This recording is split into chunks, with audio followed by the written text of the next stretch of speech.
Puji nama Tuhan, saudara-saudara, kita boleh berjumpa kembali dalam kesempatan hari Selasa ini untuk kembali belajar firman Tuhan. Ya. Untuk kesempatan ini kita sudah sampai pada Yesaya pasalnya yang ke-13 dan pasalnya yang ke-14. Ya.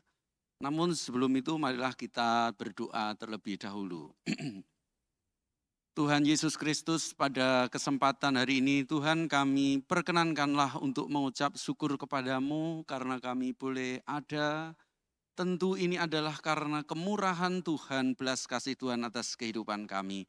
Maka selama kami hidup dalam dunia ini, Tuhan tolonglah kami, berikan kami kerinduan untuk belajar firman kebenaran ini. Supaya dari situ iman kami semakin bertumbuh berakar, bahkan bangunan iman kami semakin kokoh. Karena akar kami kuat, akar kami sehat, dan dasar dari bangunan kami juga teguh.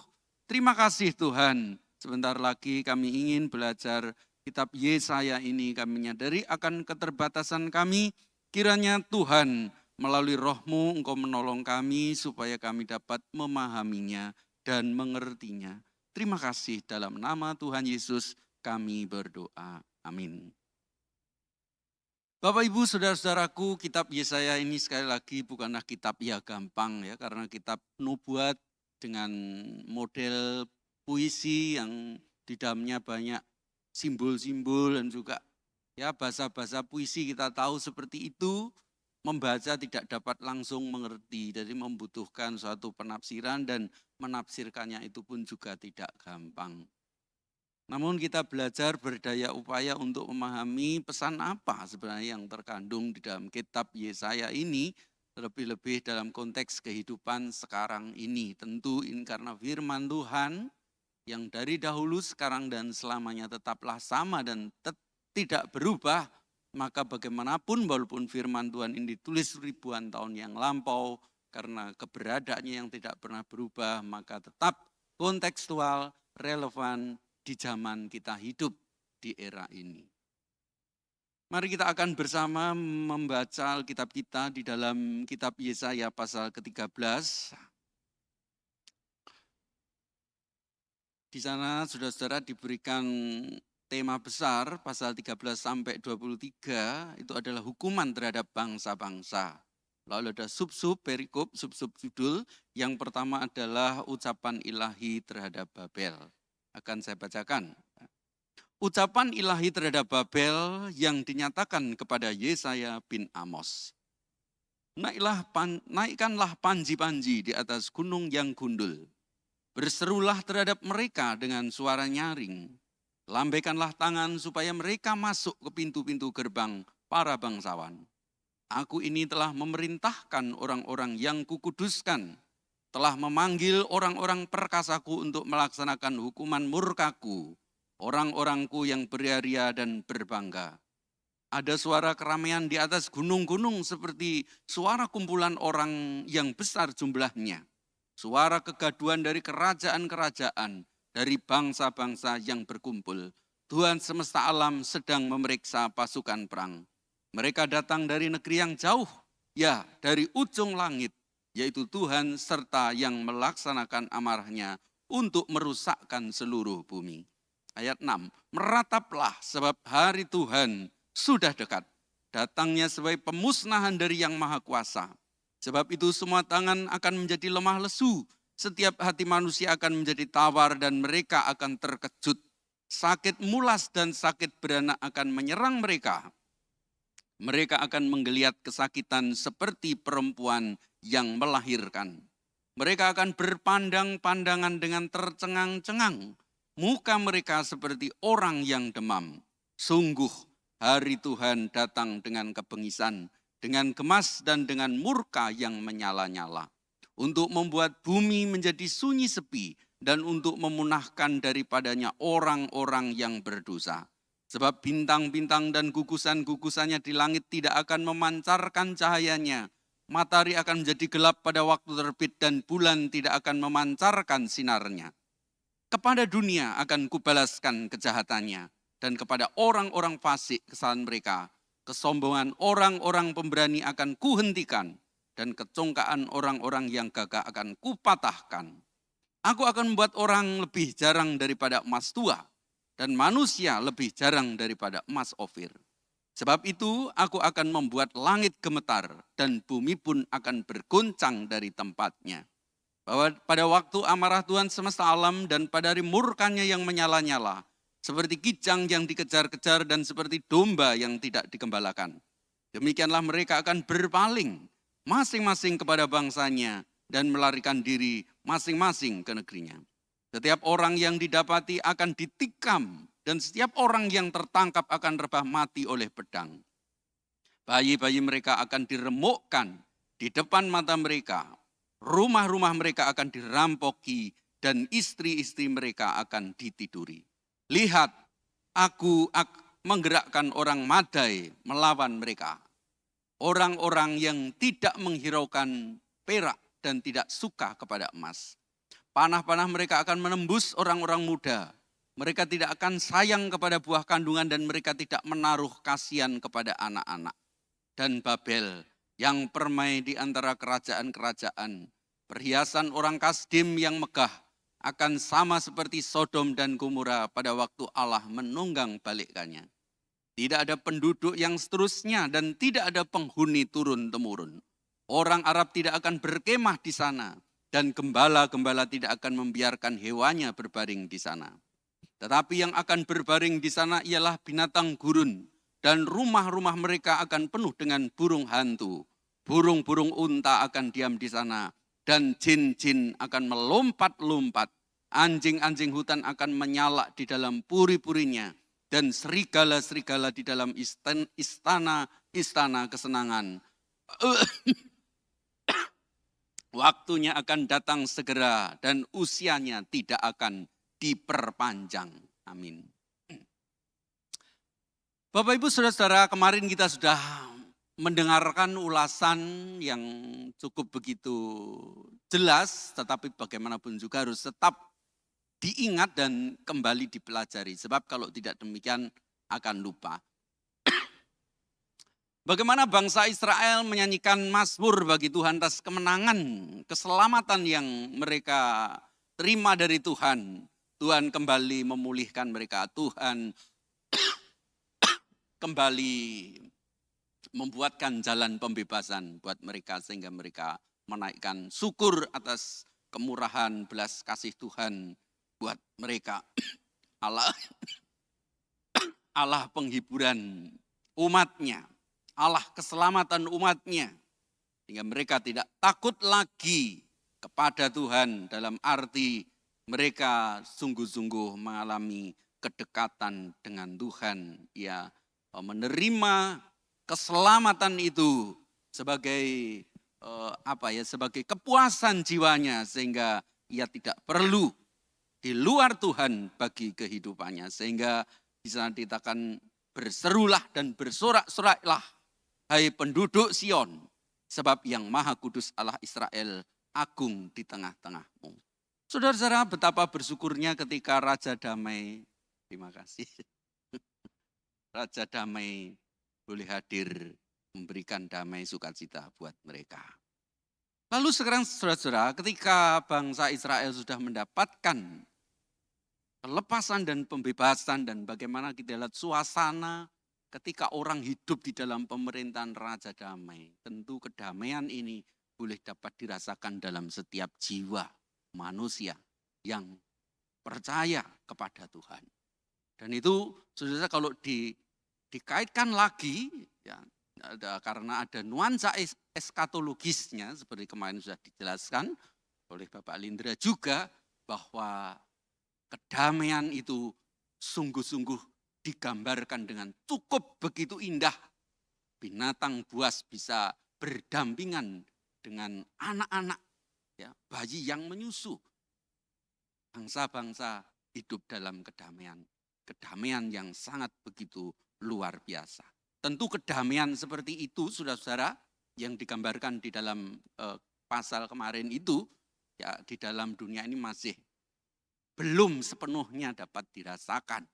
Karena bagaimanapun juga kita sebagai tebusan Tuhan masih hidup di dalam keadaan dunia yang sebenarnya dalam kejatuhan. Tetapi paling tidak ketika setiap orang percaya menerima kelepasan pendamaian, menerima juru selamat itu, ya, seperti tema khotbah kemarin itu, mereka akan mendapatkan rest, mendapatkan ketenangan, damai, sukacita.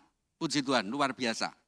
Lalu saudara-saudara, ada sisi lain di sini, pasal 13, yaitu tindakan Tuhan yang akan dilakukan terhadap bangsa-bangsa lain.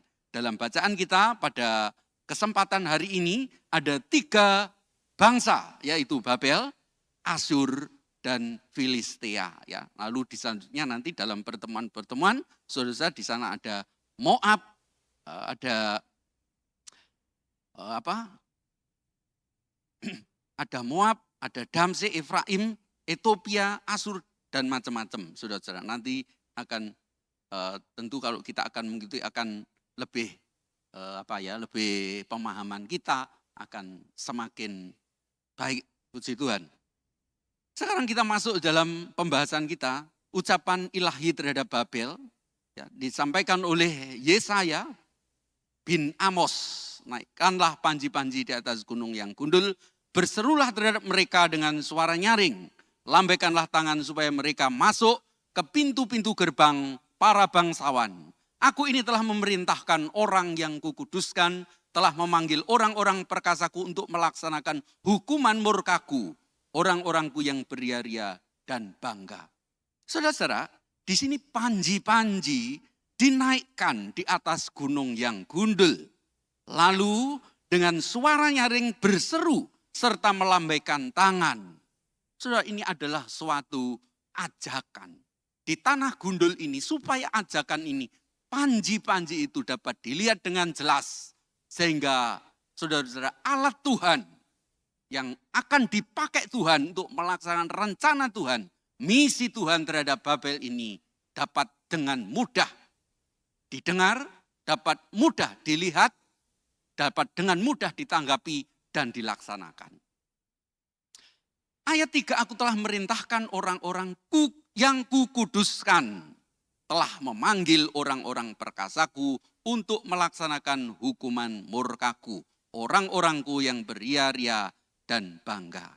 Saudara-saudara, ini ada satu kalimat yang kita tentu memiliki arti yang khas di dalam perjanjian baru, yaitu istilah kukuduskan. Ya, kukudusan ini tidak sama pengertiannya ketika kita mendengarkan bahwa Allah memilih umatnya dikuduskan bagi dirinya. Ya, tetapi kukuduskan ini hanya sekedar bahwa Allah memakai bangsa-bangsa itu supaya bangsa-bangsa itu menjadi alat melaksanakan hukuman murka Allah. Jadi ini tidak ada sangkut pautnya dengan moralitas atau perbuatan kebenaran dari setiap orang milik Tuhan. Tidak ada, hanya sekedar sebagai alat. Lalu ayat 4, ada suara keramaian di atas gunung-gunung seperti suara kumpulan orang besar jumlahnya. Suara kegaduhan dari kerajaan-kerajaan, dari bangsa-bangsa yang berkumpul. Tuhan semesta alam sedang memeriksa pasukan perang. Mereka datang dari negeri yang jauh, ya dari ujung langit. Yaitu Tuhan serta melaksanakan amarahnya untuk merusakkan seluruh bumi. Kita dapat membayangkan bagaikan bala tentara yang diperiksa oleh panglimanya, saudara komandannya. Kesiapan pasukan ini untuk segera terjun di dalam misi pertempuran. Di sini Tuhan di dalam ayat pertama tadi memanggil mereka supaya mereka melaksanakan amarah hukuman Tuhan terhadap Babel. Sebenarnya saudara-saudara, Babel ini dari awal mula kalau kita membaca dalam Kejadian, kita sudah dapat melihat bahwa tabiat dari Babel ini memang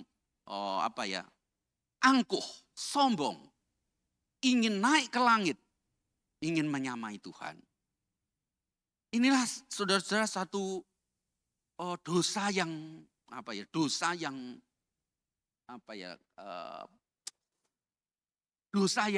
klasik, dosa yang usianya sudah seusia masuknya dosa di dalam dunia. Sehingga bangsa-bangsa yang dipanggil Tuhan ini digambarkan sebagai satu suara keramaian di atas gunung-gunung tadi. Ya tadi kan di gunung-gunung gundul. Supaya begitu jelas panggilan Tuhan itu. Ya, kumpulan mereka besar jumlahnya dan suara gaduhnya pun terdengar. Saya bisa menggambarkan ini seperti pasar tempo dulu ya, sebelum dunia itu ramai dengan bunyi-bunyian. Dulu pasar itu dalam bahasa Jawa itu, dalam istilah Jawa itu ada satu istilah yang mengatakan bahwa besok ya, besok pasar ilang kumandangi. Ini akan nemoni ya zaman edan. Artinya itu keadaan dunia itu sudah rusak. Tatanan dunia ini sudah mawut-mawut enggak karu-karuan. Ya. Jadi di sini saudara, suara kegaduhan orang berkumpul, pasukan yang berkumpul itu terdengar gemuruh. Begitu dahsyat saudara ya, begitu dahsyat. Tuhan periksa mereka, Tuhan menyiapkan mereka, Tuhan menyiapkan mereka untuk melaksanakan amarahnya. Bangsa-bangsa dikumpulkan, ya, akan terjadi satu afiliasi, persekutuan bangsa-bangsa untuk melaksanakan hukuman dan amarah Tuhan. Lalu ayat 6, merataplah sebab hari Tuhan sudah dekat, datangnya sebagai pemusnahan dari Yang Maha Kuasa. Sebab itu semua tangan akan menjadi lemah lesu, setiap hati manusia akan menjadi tawar dan mereka akan terkejut. Sakit mulas dan sakit beranak akan menyerang mereka. Mereka akan menggeliat kesakitan seperti perempuan yang melahirkan. Mereka akan berpandang-pandangan dengan tercengang-cengang. Muka mereka seperti orang demam. Saudara-saudara, setelah melihat kenyataan betapa dahsyatnya, betapa gemuruhnya, kesatuan negara-negara atau kerajaan-kerajaan berkumpul itu, hal ini menjadi satu pertanda. Merataplah, sebab hari Tuhan sudah dekat. Hari penghukuman Tuhan sudah dekat. Saudara-saudara, ya, walaupun pasal 13 ini berbicara tentang kejadian yang masa lalu ketika bagaimana Tuhan menghukum Babel, namun saudara-saudara, ya, konteks pada waktu yang terjadi ini mengandung nuansa akhir zaman. Hari Tuhan adalah hari di mana Tuhan menyatakan keadilan penghukumannya secara final kepada penduduk bumi. Maka dalam konteks ini, saudara-saudara, Tuhan ingin menyatakan penghukumannya kepada Babel. Secara final juga Tuhan menghukum mereka. Merataplah. Dalam kata meratap ini ada satu pesan penting yang harus kita sadari, bahwa kita harus sesegera bertobat ketika melihat tanda-tanda ini sudah diberitahukan kepada setiap kita. Merataplah sebab hari Tuhan sudah dekat. Datangnya sebagai pemusnahan dari Yang Maha Kuasa. Keadaan ini membuat orang menjadi gemetar, membuat lemas, tak berdaya. Ya. Di sini dikatakan mulas sakit beranak akan menyerang mereka. Mereka akan menggeliat kesakitan seperti perempuan yang melahirkan. Seperti mendadak, saudara. Kalau kita bayangkan, saudara, orang mendengar suatu berita yang menakutkan.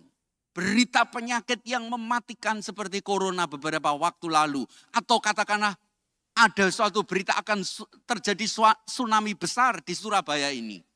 Orang akan panas dingin, orang akan lemes. Apa yang harus dilakukan kalau kita menghadapi kenyataan yang tidak mungkin dapat dihadapi oleh manusia manapun?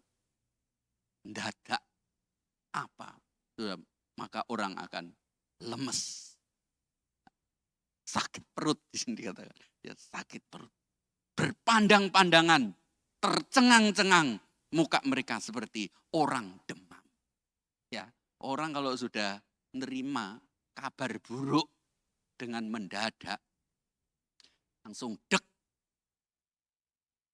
Saudara-saudara, kekuatan tubuh ini bisa langsung dengan mendadak pula turun. Akhirnya apa? Perasaan tidak tenang, mulut menjadi pahit, makan tidak enak. Lalu apa yang terjadi? Akan menjadi sakit-sakitan. Ayat 9 ditegaskan kembali sungguh menyatakan suatu kepastian. Hari Tuhan datang dengan kebengisan, dengan gemas, dan dengan murka yang menyala-nyala untuk membuat bumi menjadi sunyi sepi dan untuk memunahkan daripadanya orang-orang yang berdosa. Sebab bintang-bintang dan gugusan-gugusannya di langit tidak akan memancarkan cahayanya.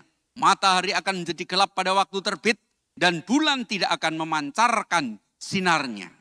Sungguh hari Tuhan datang dengan kebengisan, dengan gemas dan dengan murka yang menyala-menyala. Saudara-saudara yang dikasihi Tuhan Yesus Kristus.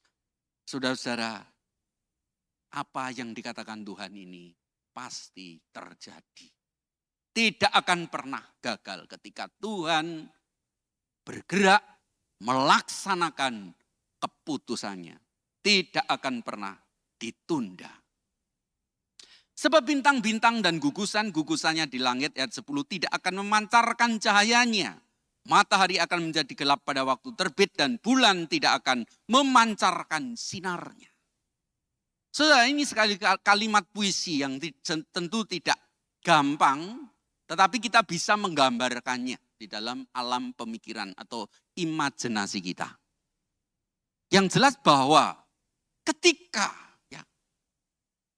bintang-bintang dan gugusannya di langit tidak memancarkan cahayanya, matahari menjadi gelap pada waktu terbit dan bulan tidak akan memancarkan sinarnya. Ini adalah situasi keadaan yang begitu mencekam. Pikiran menjadi gelap seperti di dalam ayat sebelumnya tadi karena berita yang sangat begitu yang sangat menggelisahkan. Pemusnahan, berita pemusnahan. Ini adalah situasi yang sangat begitu mencekam. Dan gambaran ini, saudara-saudara yang dikasihi Tuhan Yesus, gambaran sekali lagi, gambaran yang walaupun terjadi pada konteks lalu, tetapi ini akan kembali terjadi dalam konteks yang akan datang. Ya, seperti yang konsep yang kita terima saja itu not yet, sudah dan belum. Belum dalam arti di sini hari Tuhan yang terakhir. Ketika Tuhan datang menghakimi bumi seisinya ini. Saudara-saudara, maka yang namanya matahari akan benar-benar gelap. Bintang-bintang tidak akan bercahaya lagi. Bahkan bulan pun tidak akan pernah menyinarkan cahaya pantulannya. Artinya apa? Kalau sudah seperti ini. Ini artinya bahwa buah penghakiman di dalam api neraka, penghukuman kekal itu sungguh-sungguh dialami kepada orang yang melawan Tuhan, orang yang fasik kepada Tuhan, orang yang melawan Tuhan, menentang Tuhan. Puji Tuhan, kiranya saudara-saudara setiap kita ketika kita mendengarkan peringatan Tuhan, mari kita meratap. Di dalam kitab Injil Matius, di sana dikatakan berkali-kali, merataplah, berdukacitalah. Saudara-saudara, kita harus tahu siapa diri kita. Ketika Tuhan memperingatkan kita, Tuhan itu mengasihi kita, ya, mencintai kita. Tak jemu-jemunya karena kasihnya, dia mengingatkan kita supaya kita meratap, sadar, dan tidak sampai masuk di dalam situasi yang mengerikan itu tadi. Ayat 11, kepada dunia akan kubalaskan kejahatannya dan kepada orang-orang fasik kesalahan mereka. Kesombongan orang-orang pemberani akan kuhentikan dan kecongkaan orang-orang yang gagah akan kupatahkan. Aku akan membuat orang lebih jarang daripada emas tua dan manusia lebih jarang daripada emas Ofir. Sebab itu akan membuat langit gemetar, bumi pun akan bergoncang dari tempatnya. Pada waktu amarah Tuhan semesta alam, pada hari murkanya yang menyala-nyala, seperti kijang yang dikejar-kejar, dan seperti domba yang tidak digembalakan, demikianlah mereka akan berpaling masing-masing kepada bangsanya dan melarikan diri masing-masing ke negerinya. Setiap orang yang didapati akan ditikam, dan setiap orang yang tertangkap akan rebah mati oleh pedang. Bayi-bayi mereka akan diremukkan di depan mata mereka, rumah-rumah mereka akan dirampoki, dan istri-istri mereka akan ditiduri. Bayangkan saudara-saudara, situasi yang sangat begitu mencekam. Situasi yang sangat begitu mengerikan. Bagaimana kita dapat membayangkan setiap manusia dikejar-kejar. Seperti domba yang tidak digembalakan dengan morat-marit. Demikianlah saudara-saudara yang akan terjadi. Ya, orang akan ditikam. Setiap orang yang ditangkap rebah mati oleh pedang. Bayi-bayi mereka akan diremukkan di depan mata mereka. Rumah-rumah mereka akan dirampoki. Dan istri-istri mereka akan ditiduri. Sulit membayangkan kejadian-kejadian seperti itu. Ya, makanya dalam sejarah saudara-saudara, ketika Babel akan mengalami kehancuran ini, kita melihat ya bagaimana invasi-invasi dari bangsa yang digerakkan oleh Tuhan untuk menghukum Babel ini, untuk memusnahkan Babel ini. Kejadian-kejadiannya sangat begitu mengerikan. Ya, setiap orang yang didapati ditikam, bahkan setiap orang yang dijumpai ditikam. Artinya memang situasi peperangan yang dahsyat, di mana Tuhan menyatakan keadilan. Lalu ayat 11, lihat aku menggerakkan orang Madai melawan mereka. Orang-orang yang tidak menghiraukan perak dan tidak suka kepada emas. Artinya saudara-saudara, orang-orang Madai, ya, ini memang begitu banyak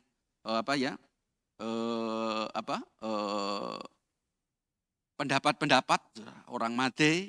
Ya, di sini kalau saya membaca salah satu komentar, ya suku-suku yang berkebangsaan Indo-Eropa yang suka berperang. Aslinya suku-suku itu bersekutu dengan orang Babel melawan kerajaan Asyur.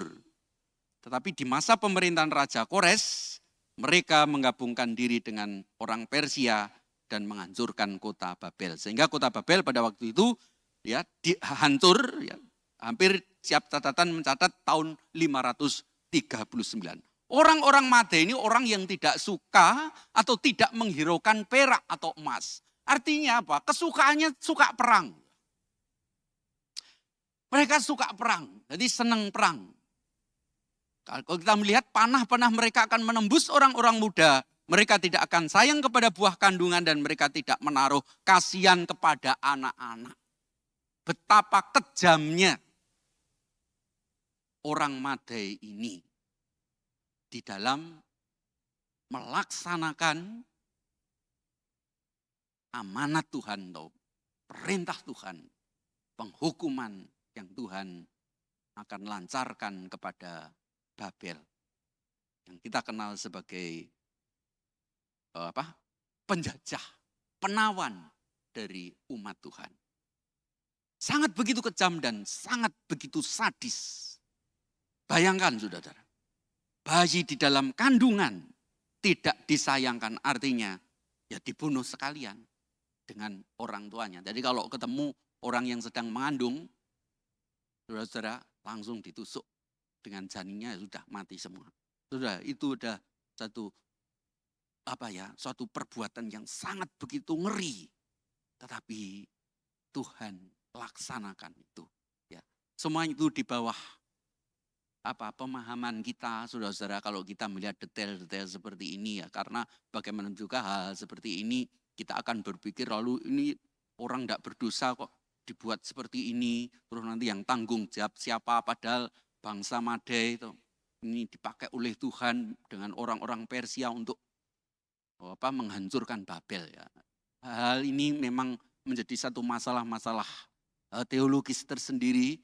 Dan ya nanti kalau kita mendengarkan bisa, kalau Pak Lindra nanti bisa dijelaskan saudara-saudara. Ya puji Tuhan, saya tidak akan menyentuh kepada hal-hal seperti ini, kecuali hal-hal yang sifatnya umum saja Tuhan melaksanakan penghukumannya. Lalu ayat 19 sampai ayat 22 kita melihat kondisi dari bangsa Israel setelah dari keadaannya yang begitu megah, lalu yang terjadi apa? Kita akan baca ayat 19 sampai 22. Dan Babel yang permai di antara kerajaan-kerajaan perhiasan orang Kasdim yang megah akan seperti Sodom dan Gomora pada waktu Allah menunggang balikkannya. Tidak ada penduduk untuk seterusnya dan tidak ada penghuni turun-temurun. Orang Arab tidak akan berkemah di sana dan gembala-gembala tidak akan membiarkan hewannya berbaring di sana. Tetapi orang yang akan berbaring di sana ya binatang gurun, rumah-rumah mereka akan penuh dengan burung hantu. Burung-burung unta akan diam di sana dan jin-jin akan melompat-lompat. Anjing-anjing hutan akan menyalak di dalam puri-purinya. Dan serigala-serigala dalam istana-istana kesenangan waktunya akan datang segera dan usianya tidak akan diperpanjang. Kemegahan Babel menjadi porak-poranda dan sekaligus menjadi kepunahannya dan kemusnahannya secara total. Digambarkan kota itu, kerajaan itu, saudara-saudara, sudah tidak ada lagi penghuninya kecuali yaitu binatang-binatang, burung hantu, dan di sana juga ada semacam burung onta dan jin-jin. Ya. Jin ini sama artinya dengan setan. Setan, roh-roh jahat, melompat-lompat, ya penuh sukacita. Ya iblisnya pun juga bersukacita karena apa? Karena orang yang pro mereka telah mengalami hal yang sama yang mereka akan alami kelak. Bahkan dihuni anjing-anjing, puri-puri yang tadinya tempat istana raja menjadi kediaman anjing-anjing. Bahkan di sini dikatakan juga serigala-serigala. Lalu di dalam bagian terakhir waktunya akan datang segera dan usianya tidak akan diperpanjang, artinya dimusnahkan. Makanya saudara-saudara, negara Babel sejak tahun 539 dari sejak waktu itu sampai sekarang sudah tidak ada lagi. Walaupun saudara-saudara Irak itu ya kalau kita dengar bahwa Irak itu merupakan tilasan ya dari Babel. Tetapi negara Babel sudah tidak ada lagi dan selanjutnya akan menjadi satu simbol atas dosa-dosa orang-orang yang melawan Tuhan. Lalu sekarang kita masuk dalam pasal 14. Sebab Tuhan akan menyayangi Yakub dan akan memilih Israel sekali lagi dan akan biarkan mereka tinggal di tanah mereka.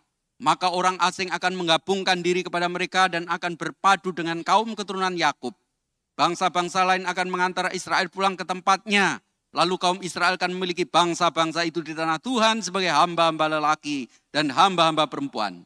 Demikianlah mereka akan melawan orang-orang yang menahan mereka dan akan berkuasa atas para penindas mereka. Maka pada hari Tuhan mengakhiri kesakitan dan kegelisahanmu dan kerja paksa yang berat yang dipaksakan padamu. Maka engkau akan memperdengarkan ejekan ini tentang Raja Babel. Ya, saya putus di sini dulu, saudara. Saudara, Tuhan sangat mengasihi Yakub, artinya Tuhan mengasihi umatnya. Walaupun umatnya dihukum, ia tidak ditinggalkan. Walaupun umatnya dibuang, ia tetap disertai. Walaupun umatnya dalam keadaan kerja paksa, Tuhan tetap tinggal bersama umat. Karena Tuhan mendidik mereka. Sehingga ketika waktunya mereka, saudara, akan dibebaskan. Di sana dikatakan bahwa bangsa-bangsa lain akan mengantar Israel, ayat 2, pulang ke tempatnya. Lalu kaum Israel akan memiliki bangsa-bangsa itu di tanah Tuhan sebagai hamba lelaki dan hamba perempuan. Demikianlah mereka menawan orang-orang yang menawan mereka dan akan berkuasa atas para penindas mereka. Artinya bahwa kalau kita melihat saudara-saudara sepintas bangsa Israel, saudara di sini dikatakan pulang, bangsa-bangsa lain mengantar Israel ke tempat semula, artinya dikembalikan lagi. Kita melihat bagaimana Tuhan memakai bangsa lain, di sini adalah bangsa Persia melalui Raja Kores, mereka diantar kembali pulang, diantar lagi ke tanah yang leluhur mereka. Sehingga saudara ini menjadi satu kemenangan buat mereka. Sehingga ketika mereka mengalami bagaimana Tuhan mengantar mereka, mengembalikan mereka kembali, di sini Raja Babel yang sudah runtuh, karena pada waktu itu Babel sudah runtuh, akibat invasi juga dari yaitu Persia, saudara-saudara, maka di sini umat Tuhan mengejek Raja Babel. Di sini dikatakan, wah sudah berakhir si penindas, sudah berakhir orang lalim. Tuhan telah mematahkan tongkat orang-orang fasik, gada orang-orang merintah yang mukul bangsa-bangsa dengan gemas dan dengan pukulan yang tidak putus-putusnya. Yang menginjak-injak bangsa-bangsa dengan murka, dengan tiada henti-hentinya. Segenap bumi sudah aman dan tentram. Orang bergembira dengan sorak-sorai. Juga pohon-pohon senubar dan pohon-pohon aras Libanon bersukacita karena kejatuhanmu, katanya. Dari sejak engkau rebah terbaring, tidak ada lagi orang yang naik untuk menebang kami. Dunia orang mati yang di bawah gemetar untuk menyongsong kedatanganmu. Dijagakannya arwah-arwah bagimu, yaitu semua bekas pemimpin di bumi. Semua bekas raja bangsa-bangsa dibangunkannya dari tahta mereka. Sekaliannya mereka mulai berbicara dan berkata kepadamu, engkau juga telah menjadi lemah seperti kami. Sudah menjadi sama seperti kami. Dunia orang mati sudah diturunkan kemegahanmu dan bunyi gambus-gambusmu. Ulat-ulat dibentangkan sebagai lapik tidurmu dan cacing-cacing sebagai selimutmu. Wah, engkau sudah jatuh dari langit. Hai bintang timur putra fajar, engkau sudah dipecahkan dan jatuh ke bumi. Hai yang mengalahkan bangsa-bangsa. Engkau yang tadinya berkata dalam hatimu, aku hendak naik ke langit. Aku hendak mendirikan tahtaku mengatasi bintang-bintang Allah. Dan aku hendak duduk di atas bukit pertemuan, jauh di sebelah utara. Aku hendak naik mengatasi ketinggian awan-awan, hendak menyamai yang maha tinggi. Sebaliknya dalam dunia orang mati engkau diturunkan ke tempat yang paling dalam liang kubur. Orang-orang yang melihat engkau akan perhatikan dan mengamat-amati engkau, katanya, inikah dia yang telah membuat bumi gemetar dan yang telah membuat kerajaan-kerajaan bergoncang, yang telah membuat dunia seperti padang gurun dan menghancurkan kota-kotanya, yang tidak melepaskan orang-orang yang terkurung pulang ke rumah. Semua bekas raja bangsa-bangsa berbaring dalam kemuliaan masing-masing dalam rumah kuburnya. Saudara, kita melihat di sini kejatuhan dari kerajaan Babel. Di sini kita melihat umat Tuhan mengejek-ejek Babel rajanya. Kemegahannya diturunkan sedalam-dalam. Bahkan saudara-saudara, kalau kita lihat pasal 12 dan seterusnya, kita melihat bahwa mereka disebut sebagai bintang timur yang tentu dalam cahaya kemegahannya yang tadinya memiliki kekuatan untuk mengalahkan bangsa-bangsa, sekarang saudara-saudara dibalikkan. Kalau kita lihat dosanya ayat 13, saudara-saudara, aku hendak. Spiritnya hanya ingin menempatkan dirinya pada posisi yang terbaik. Yang lain tidak baik, yang lain gumbalamoh, yang lain tidak ada apa-apanya jika dibandingkan dengan aku. Saudara, spirit ini kita dapat melihat di dalam ketika Babel mendirikan menara. Dia naik, ingin naik, menyamai Tuhan. Saudara-saudara yang dikasihi Tuhan Yesus, hal itu merupakan suatu dosa yang mbahnya dosa. Bahnya dosa, eyangnya dosa, engkongnya dosa. Dosa, kesombongan, kecongkaan. Beberapa kali pesan kitab suci bahwa Tuhan benci dengan orang-orang congkak. Tuhan benci dengan orang-orang sombong. Siapapun mereka, tidak peduli siapapun mereka. Tuhan benci dengan orang-orang congkak. Orang congkak, mereka akan diturunkan, mereka akan direndahkan. Seperti kita melihat di sini, Raja Babel. Ya, beberapa penafsir mengatakan merupakan suatu gambaran iblis, walaupun tidak berbicara tentang iblis, tetapi spiritnya, rohnya itu adalah memang roh iblis.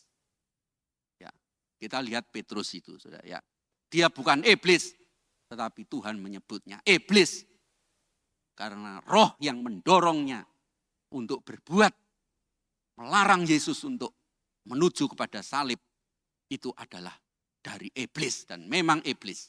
Di sini kita melihat kemegahan iblis yang dulu malaikat surga juga pun diturunkan sedalam-dalamnya ke tingkat bawah dunia orang mati. Lalu akan saya lanjutkan, saudara ya. Jadi kejatuhan dari Babel ini menjadi satu pusat perhatian. Tibanya seperti ini ya, orang kuat, sekuat ini, ternyata kalau Tuhan sudah pukul, Tuhan sudah bertindak, Tuhan menyatakan amarahnya, ya tidak ada apa-apanya. Demikian pun kita, saudara-saudara, dengan kekuatan fisik kita, mungkin dengan kekuatan ekonomi kita, dengan kekuatan sosial kita, dengan kekuatan kesehatan kita mau sombong, kita mau gagah-gagahan. Kita ingin menjadi penguasa dari yang lainnya. Ingat saudara, Tuhan benci dengan orang congkak. Orang seperti itu sekali waktu nanti Tuhan pasti akan turunkan, Tuhan pasti rendahkan. Apa yang terjadi ayat 13 sampai yang ke-15 ini sudah bertolak belakang dan kontra dengan apa yang Yesus lakukan. Yesus dari tempat tinggi dia mau merendah. Bahkan sudah secara filosofis, orang-orang mengaitkan kata hendak ini ditulis 5 kali di sini mau menggambarkan 5 luka Yesus yang ia alami untuk menebus 5 dosa kita yang tertulis di dalam penggambaran Raja Babel ini. Dosa-dosa yang sangat begitu pokok. Melawan Tuhan.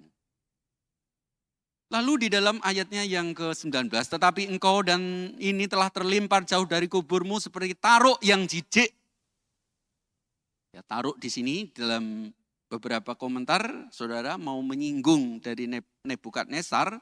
Taruk di sini dalam beberapa komentar, saudara diambil dari bahasa Ibrani Neser, ya, Nebukadnezar, bahwa ia adalah taruk yang jijik. Menjijikkan, ditutupi dengan mayat orang yang terikam oleh pedang, dan jatuh tercampak ke batu-batu liang kubur, seperti bangkai yang terinjak-injak. Engkau tidak akan bersama-sama dengan raja-raja itu dalam kubur, sebab engkau telah merusak negerimu dan membunuh rakyatmu. Anak cucu orang yang berbuat tidak akan disebut-sebut untuk selamanya. Dirikanlah bagi anak-anaknya tempat pembantaian oleh karena kesalahan nenek moyang mereka, supaya mereka jangan bangun dan menduduki bumi dan menik dunia dengan kota-kota. Aku akan bangkit melawan mereka, demikian firman Tuhan semesta alam. Aku akan melenyapkan nama Babel dan sisanya, anak cucu, anak cicitnya, demikianlah firman Tuhan. Aku akan membuat Babel menjadi milik landak, menjadi air rawa-rawa, dan kota itu akan kusapu bersih dan kupunahkan, demikianlah Tuhan semesta alam. Bayangkan saudara, kalau Tuhan sudah bertindak, siapa yang dapat menghalang-halangi? Tidak ada. Dari tempat yang mulia, tempat yang besar dengan segala megahan, Tuhan menurunkannya, dibuatnya tidak berharga sama sekali. Bahkan di dalam ayat 22, mereka dilenyapkan seperti ayat-ayat sebelumnya, dibuat punah. Mereka dilenyapkan, dipunahkan, dimusnahkan. Dan nanti akan menjadi satu simbol atas kesombongan dan kecongkakan manusia. Lalu saudara-saudara, kita sekarang di dalam ayat 24 sampai ayatnya yang ke-27. Ya. Ucapan ilahi terhadap Asyur. Tuhan semesta alam telah bersumpah firman-Nya, sesungguhnya seperti yang kumaksud demikianlah akan terjadi, dan seperti yang kurancang demikianlah akan terlaksana. Aku akan membinasakan orang Asyur dalam negeriku dan menginjak-injak mereka di atas gunungku. Kok yang diletakkan mereka atas umatku akan terbuang, dan demikian juga beban yang ditimpakan mereka atas bahunya. Itulah rancangan yang telah dibuat mengenai seluruh bumi, dan itulah tangan yang teracung terhadap segala bangsa. Tuhan semesta alam telah merancang, siapakah yang dapat menggagalkannya? Tangannya telah teracung, siapakah yang dapat membuatnya ditarik kembali? Saudara-saudara, tadi Babel yang hubungannya dengan kerajaan selatan, Yehuda, lalu sekarang Asyur yang memiliki hubungan dengan kerajaan utara yaitu Israel. Saudara-saudara, kedua-duanya bagaimana juga adalah milik pusaka Tuhan. Ya baik Yehuda maupun Israel. Tetapi walaupun mereka milik Tuhan, ketika mereka memberontak melawan Tuhan, menyembah berhala, menjauhkan diri dari Tuhan, Tuhan tak sayang untuk menghukum mereka. Hukuman mereka hanya sekedar sebagai didikan, tetapi juga tidak main-main. Artinya bahwa Tuhan tidak ingin dipermainkan oleh umatnya termasuk kita. Ya. Saudara-saudara, Asyur ini, saudara-saudara, kita melihat bagaimana Tuhan pakai juga menjadi alat Tuhan untuk menghukum umatnya yang ada di utara. Dan kita melihat bagaimana saudara-saudara hal itu terjadi sehingga kerajaan Israel utara ini saudara mengalami keruntuhan tahun 722 beberapa catatan. Sehingga saudara-saudara mereka menjadi satu di sini dikatakan bahwa mereka menjadi suatu umat yang juga terbuang, terbuang terserak-serak juga. Dan saudara-saudara kita melihat bagaimana ketika Tuhan ingin mempersatukan mereka seperti yang dalam bab-bab sebelumnya, pasal 11, 12 kemarin itu ketika Tuhan mempersatukan mereka lagi antara Yehuda dan utara ini, saudara-saudara kita melihat bahwa itu adalah rencana Tuhan untuk memulihkan umatnya. Tetapi Asyur di sini sendiri, walaupun sebagai alat Tuhan, mereka tidak bisa berkata bahwa akulah yang menghancurkan mereka. Inilah saudara kembali masalah keakuan. Tidak sadar bahwa itu hanyalah sebagai alat Tuhan. Sehingga ketika Tuhan menjalankan penghukumannya kepada Asyur, di sini saudara-saudara dikatakan bahwa kalau Tuhan sudah melaksanakan, tidak ada yang dapat menggagalkannya. Sehingga Asyur sendiri dihancurkan oleh Babel. Menjadi kerajaan yang dihancurkan oleh Babel. Kalau kita lihat memang unik sekali dari Asyur, hancur, lalu Babel lalu oleh Persia, nanti Persia oleh Yunani. Saudara, ini beruntun terus, ini bangsa-bangsa di sekitar Israel sampai pada masuk pada abad-abad pertama Masehi. Yang jelas saudara-saudara, Tuhan itu tidak bisa diatur oleh manusia. Tuhan itu tidak bisa, keputusannya tidak bisa digugat.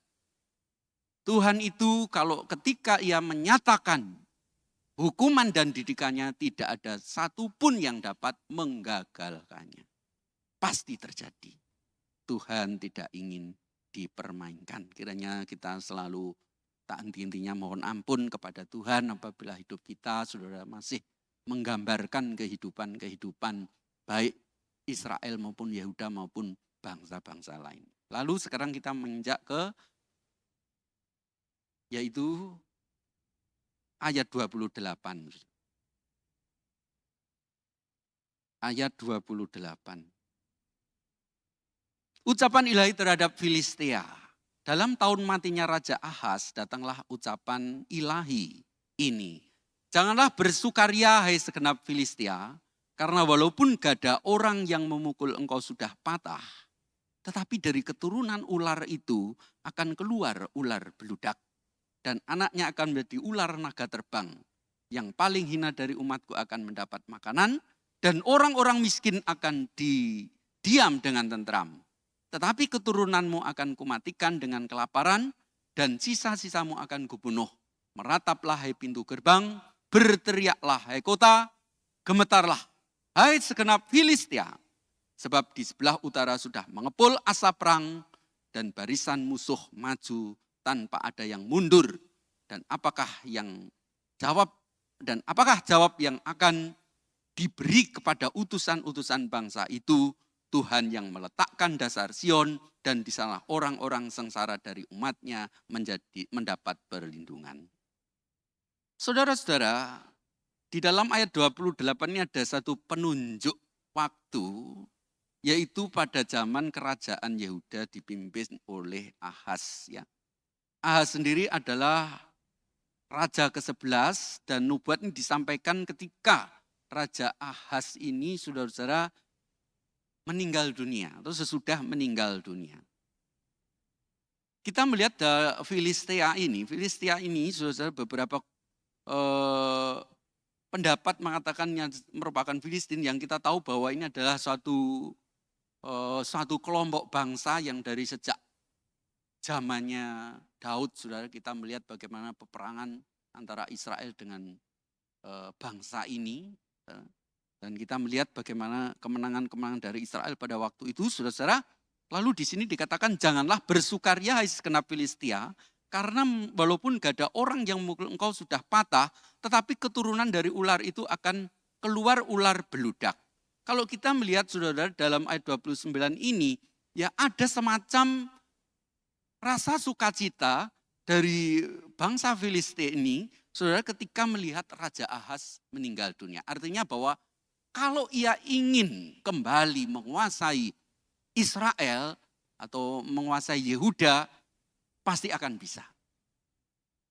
Karena melihat dalam sejarahnya, mereka berkali-kali dikalahkan. Saudara-saudara, dalam hal ini sepertinya konteksnya berbeda lagi saudara dengan ayat-ayat sebelumnya.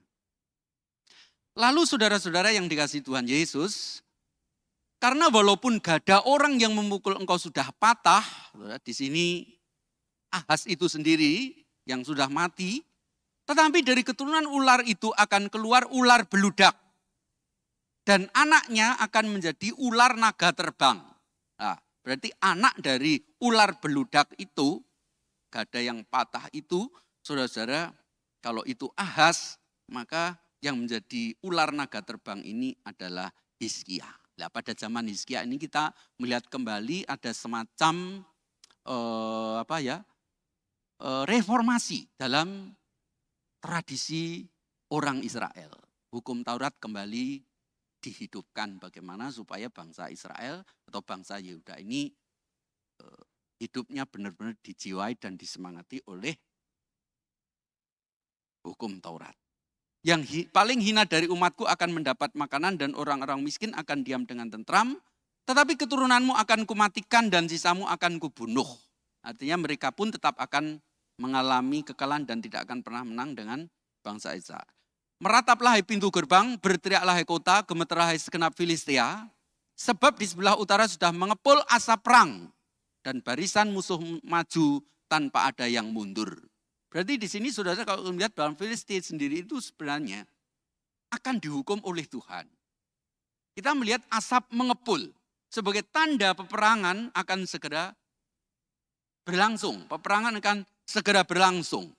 Sehingga karena ketakutan ini saudara-saudara, maka Filistia ini mengirim satu utusan-utusan untuk meminta bantuan. Artinya bahwa bangsa Yehuda ini bisa diajak kerjasama untuk melawan, yaitu bangsa-bangsa atau kerajaan-kerajaan yang dikatakan di sini, yaitu di sebelah utara sudah mengepul asap perang, barisan maju tanpa ada yang mundur. Artinya bangsa Filistia ini akan mengalami ketakutan.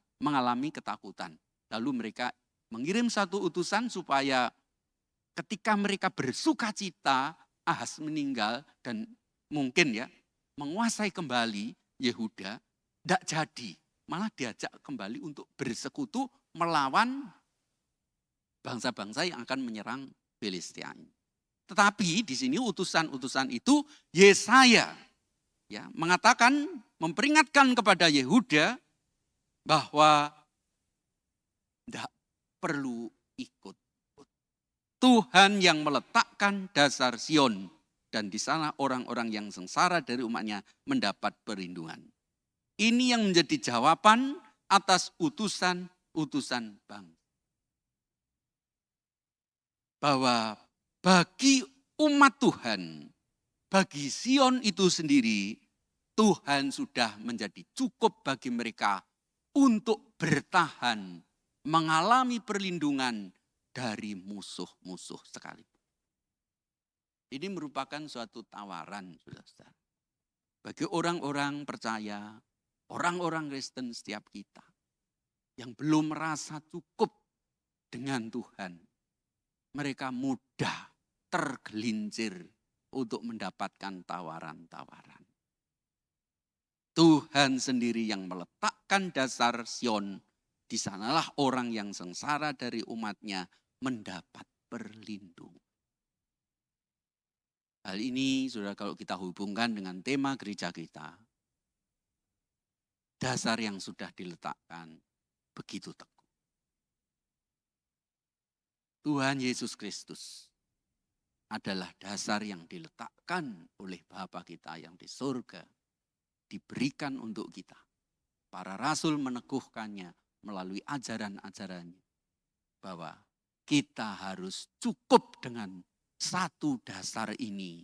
Ketika kita ingin benar-benar mendapatkan perlindungan, ketenangan, kedamaian, rest dari Tuhan.